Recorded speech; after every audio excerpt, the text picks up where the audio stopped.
Good morning students, welcome to 11th Business Studies. We are running with second chapter, that is forms of business organization, and today we are going to see fifth form of business organization, that is joint stock company. So what is meaning of joint stock company? Joint stock company is a type of corporation of partnership involving two or more individuals that own shares of stock in the company. We can say that joint stock company is a association of the person formed for carrying out business activities.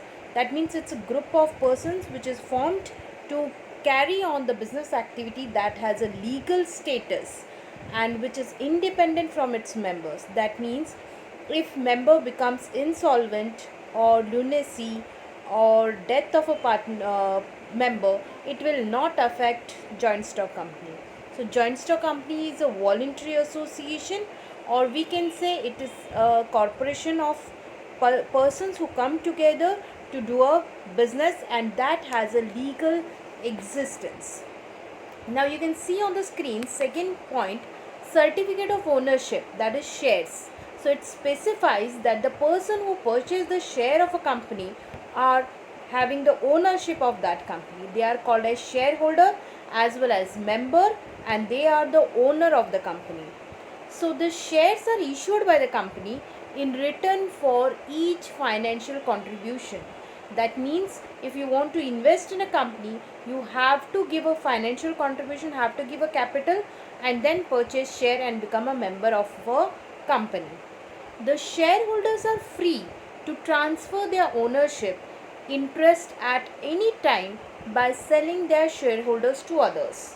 So here shareholders are free to transfer their shares from, suppose if I have purchased the share of particular company and now I am not interested, so I can sell my share. That means I can transfer my share to someone else, so that ownership will also get transferred.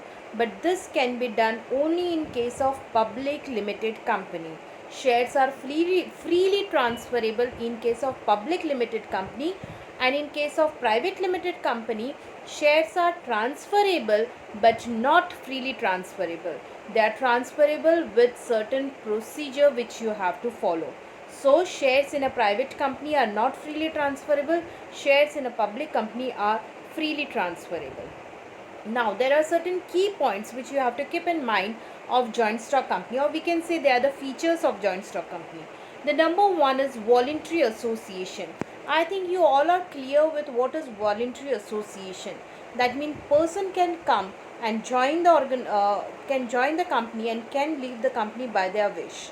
So voluntary association of person who generally contributes capital to carry on a particular type of business. There is no discrimination of caste, religion, color, gender.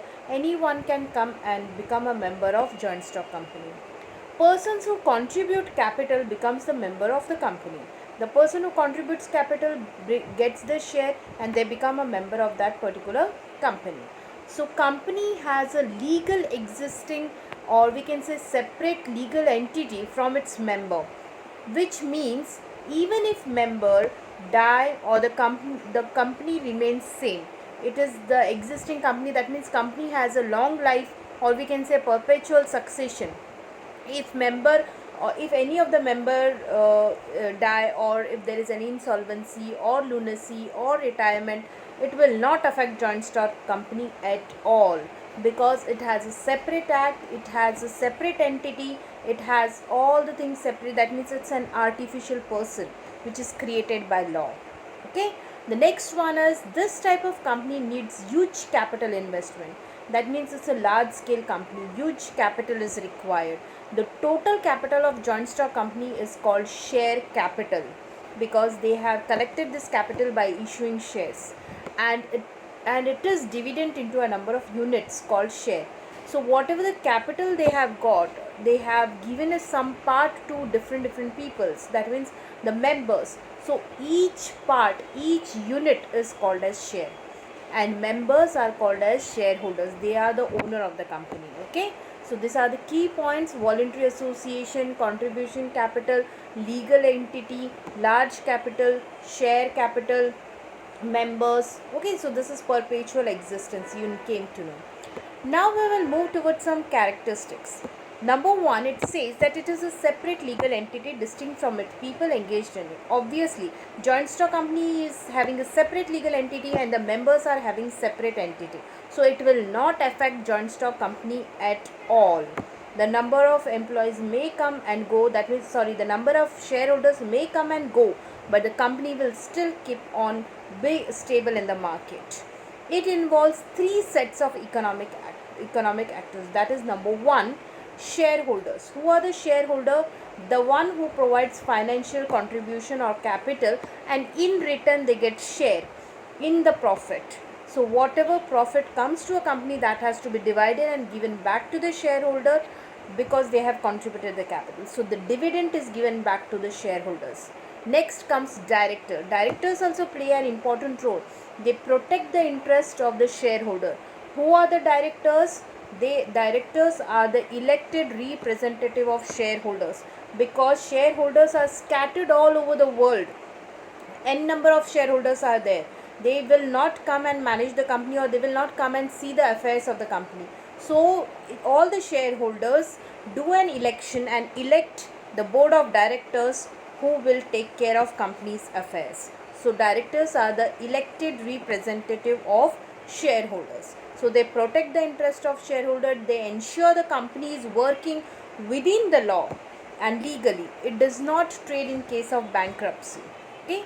The third one are the employees who work but are legally not a part of the company. Okay. So these are the three main characteristics or actors in a company. Number one, shareholder, who are the owner; directors, who are the representative; employees, who do a main work of operation.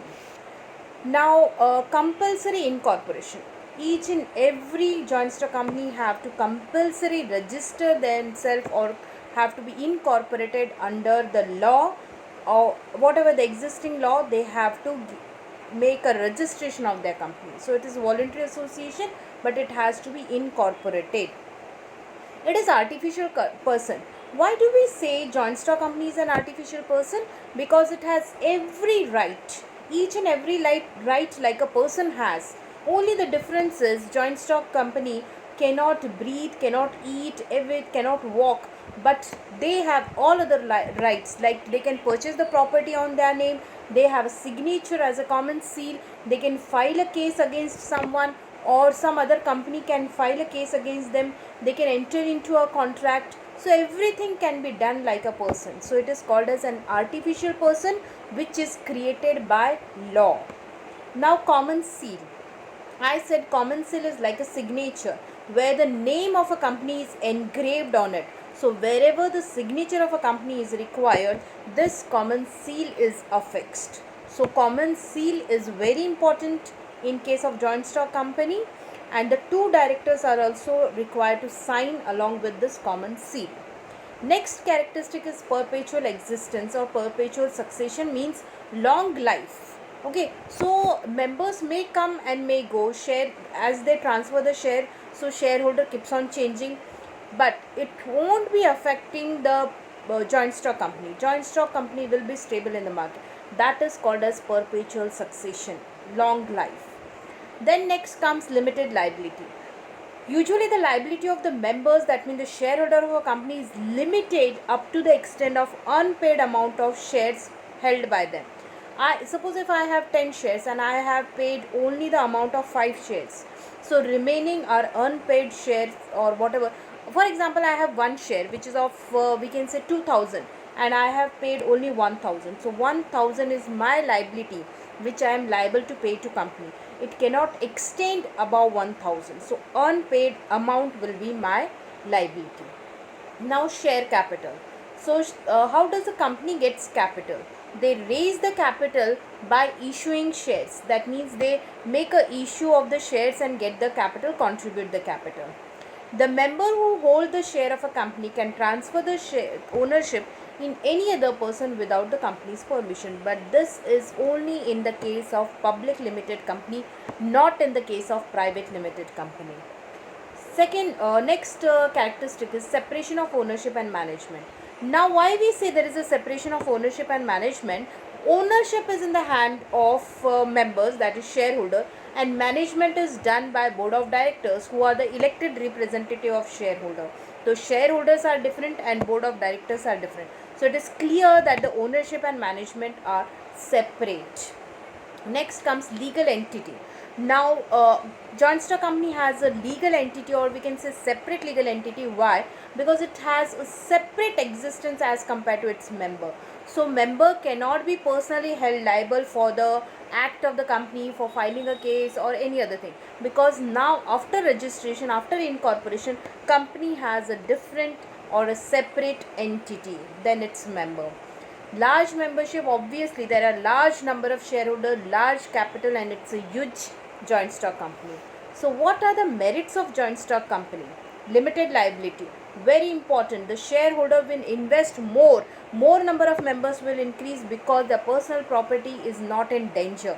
Their liability will be only up to the extent of unpaid amount of shares held by them. Okay. Next is transfer of interest. It is easily transferability of the shares, so it attracts the number of shareholders, and it attracts the investment, it attracts the capital in the company. Because if someone says that you can invest in a particular company, and if you don't feel, or whenever you feel, you can transfer your shares, so it is very easy. I get attracted that if there is a profit, I will be getting profit, and if I feel, I can easily transfer the shares. Perpetual existence is also a merit, because company is keeping on, it's a stable company, so it will not affect it, like you will not get shares or company will wind up. No, it is not affected by the death or the number of the members, so it goes, keep on going. That is perpetual existence is a merit. Next comes scope of expansion. A company collects a huge amount of capital, because there is unlimited number of shareholders who are ready to invest, because of limited liability, because of easy transferability, and because of less risk and high return. So its expansion or growth of a company can be done very easily, and it's a merit for us. Professional management, obviously when they has huge capital, they have a good finance, so they can appoint the expert people, professional people, and the decision can be taken by them. So the area of business management or will be a stronger in case of joint stock company. Let us see what is the other effect of joint stock company. Though the coin have both the sides, so even there are some demerits. Number one is legal formality. The procedure of joint stock company is very long.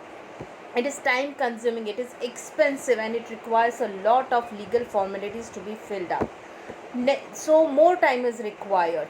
Next comes lack of secrecy. Now it is very difficult to maintain the secrecy in case of joint stock company, and that too in case of a public company, because company requires to publish their annual report, and also have to file this with the registrar of the particular state. So one copy has to be submitted, so it's disclosed like what are the profits of the company, what are the liabilities and assets and everything. So secrecy cannot be maintained. Lack of motivation. Now here there is a separation of ownership and management, so there are chances of like ownership is in the hand of shareholder, and controlling is taken care by the board of directors. So there is a absence of a direct link, we can say, between the efforts and reward, because efforts are put by board of directors in the company and reward is taken by shareholders. So if it comes in a mind that board of director think that we are working hard and we only get a fixed amount of income, and shareholder gets it more, so in that case they don't get motivated that we have to work hard, because they don't get the reward for their efforts. Next comes delay in decision making. Obviously there will be delay in decision making, or the quick and prompt action will not be taken. Why? Because the decision whatever board of director takes, they have to first consult with the shareholders. Without consultation of shareholder, they cannot take the decision, so there is delay in decision making. The last and the fifth limitation comes, that is oligarchic management. Oligarchic management means it is a political term which says that there is a control of power. So it is said that the democratic management is there, as in our country same is followed in joint stock company, because elections are been done and joint board of directors are being elected and they manages it. but actually managed by a few people, board of directors. And sometimes they take decision keeping in mind their own personal interests and their own benefits, and ignore the interest of the shareholder, or they ignore the interest of the whole organization, that is joint stock company. In that case, it is a biggest limitation for our joint stock company. So this is what we have learned today about the features, merit and demerit of joint stock company. Thank you so much.